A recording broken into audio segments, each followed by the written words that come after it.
Seguimos con Manuel Felipe. Te decía que ahora, bajo la presidencia de Trump, el mundo es peor. O sea, las situaciones de violencia. Es la época en que más guerras ha habido después de la Segunda Guerra Mundial. Y Trump no habla de democracia, él habla de petróleo, él lo que quería era petróleo. Fíjate que en el juicio a Maduro, lo primero que descartan es la existencia del cartel de los soles. Sí, que Entonces fue hay una gente... la acusación Sí, principal para la intervención, claro, y ¿no? entonces hay una gente que aplaude a Trump. No, Dios mío, mire, por Dios, no digo más. Bueno, pero eso está muy vinculado a este cuadro que hemos hablado, ¿no? Y yo creo que el grave error de muchos colegas, pues analistas políticos, es seguir viendo las cosas como si lo que ocurrió fue de menor importancia. No, no.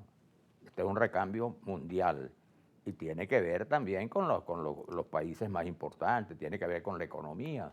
Esto que está ocurriendo con el caso del petróleo, ¿no? Con Estados Unidos, es dramático decir Estados Unidos, la situación que está viviendo con el petróleo. ¿Quién podía pensar esto 10 años atrás, 20 años atrás? Lo que se está viviendo, fíjate, en el caso de Venezuela también, otro de los factores que tienen que ver, igual que el tema energético, funciona mucho. Otro tema importante, y es la posibilidad de que Venezuela, por el camino que llevaba, se incorporara plenamente a los BRIC. Y los BRIC es el contrapeso, de alguna manera, frente a Estados Unidos en el escenario económico mundial. ¿Y qué significaba eso? Bueno, ¿cuál es el temor de Estados Unidos frente a los BRIC? El tema del dólar, es decir, el juego de las monedas nacionales, la posibilidad de una moneda distinta, el debilitamiento del dólar. Ese es un factor importante. Y la presencia de Venezuela en los BRIC, con su, ¿cómo se llama?, fortaleza energética, ¿no?, y petrolera, bueno, significaba también para Estados Unidos, bueno, un problema, ¿no?, a resolver. Entonces, tú te pones a ver y se juntan muchos factores que son los que explican lo que estamos viviendo, como tú dices, que es una situación curiosísima, por ejemplo, lo que se vive en el mundo entero. Y hay otra cosa que es bueno destacar, que en el caso de Trump, y yo creo que él ha actuado allí con, yo no diría que bien, pero con arreglo pues, a lo que es la tradición. Trump tenía que preservar su zona natural, eso que se llama el patio trasero, como se decía antes, de la doctrina Monroe, que es América Latina. Porque bueno, porque Europa ya se sabe que está sometida al riesgo de lo que tiene en el conflicto con Rusia.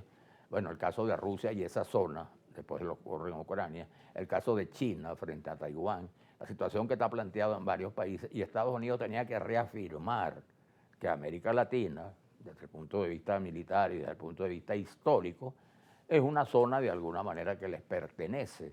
No digamos que les pertenece correctamente, pero les pertenece dentro de ese juego de los espacios geográficos mundiales. Y eso explica mucho todo este despliegue, que tú te pones a ver también, si el resultado final de ese despliegue de 6 meses en el Caribe era la incursión de media hora, ¿no?, para secuestrar a Maduro y secuestrar a su esposa. Bueno, ¿para qué ese despliegue tan grande?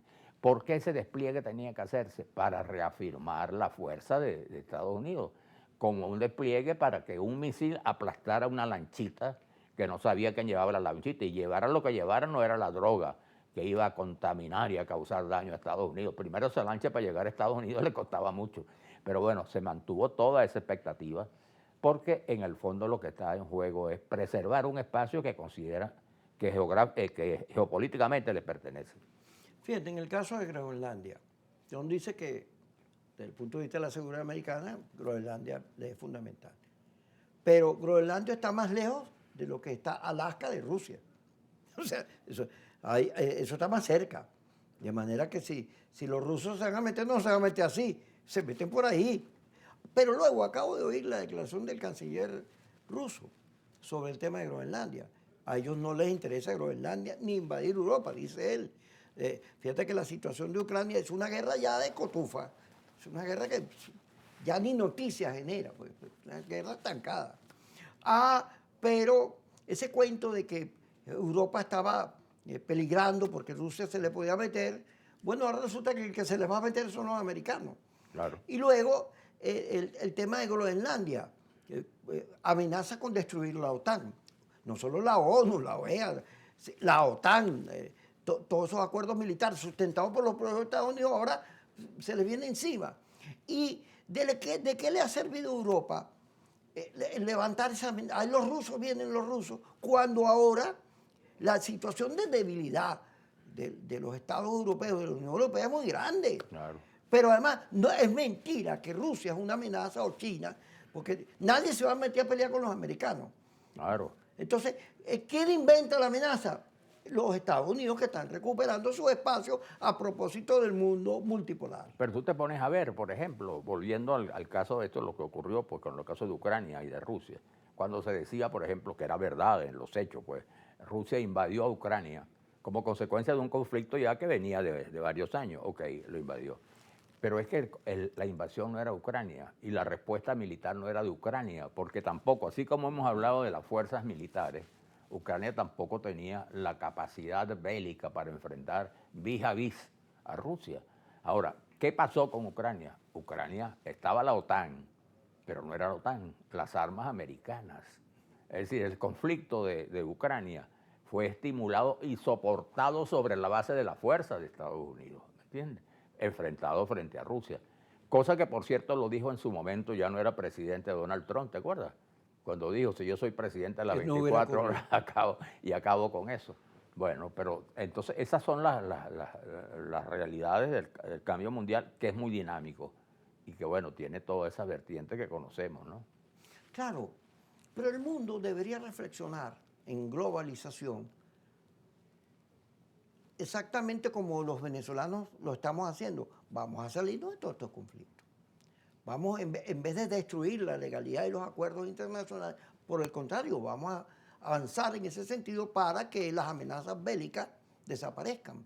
Hay una película que se llama La Casa de Dinamita, que la hace Hollywood, que es bajo el supuesto que Corea manda un misil atómico que llega y se abre y manda más misiles y destruye gran parte de la ciudad de Estados Unidos.